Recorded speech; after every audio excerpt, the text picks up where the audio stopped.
అందశ్రీ ఉండాలనో అక్కడ ఎందుకు మమ్మల్ని అవమానం చేయాలి? ఆంధ్ర ప్రాంత నాయకుల విగ్రహాలు ఇక్కడ పెట్టి దండలు ఎందుకు వేయాలి? 100 అడుగుల విగ్రహం పెడతామని ఎందుకు చెప్పాలి? మీరు తెలంగాణ ఉద్యమానికే వ్యతిరేకం కాదు, రాష్ట్రానికి వ్యతిరేకంగా పనిచేస్తున్నారు. ఇది కరెక్ట్ కాదు. డెఫినెట్గా తెలంగాణ ప్రజలందరూ కూడా మీకు కరుగాల్చి వాత పెడతారు. ఈ గుంటనక్క గారితో మొన్న లండన్లో ప్రభుత్వ ధనంతో ముఖ్యమంత్రి గారికి మీటింగ్ జరిగింది. ఈ గుంటనక్క గుంపు మేస్త్రి లండన్ లాలూచి ఏందో, దాని సంగతి ఏందో టీఆర్ఎస్ పార్టీ ముందు కూడా మీకు ఎప్పటికప్పుడు అప్డేట్స్ ఇస్తుంటుంది. ఎందుకు ఈ మాట చెప్తున్నా అంటే, హరీష్ రావు గారు పచ్చి బీసీ వ్యతిరేకి.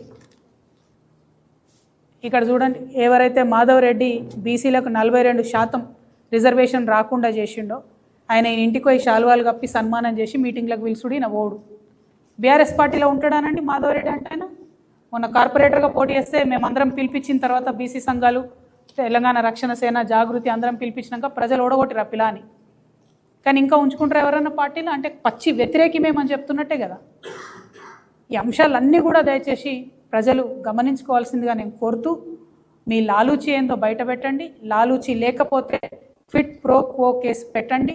తక్షణమే బ్రాహ్మణ పరిషత్లో ఉన్నటువంటి ఆంధ్ర చైర్మన్ను, వైస్ చైర్మన్ని రిమూవ్ చేయండి. యాదాద్రిలో ఉన్నటువంటి మెంబర్స్ని తీసేయండి. మీరు తెలంగాణ బిడ్డ అని నిరూపించుకోండి. లేకపోతే నేను మాత్రం ఇప్పటి నుంచి ఎప్పుడు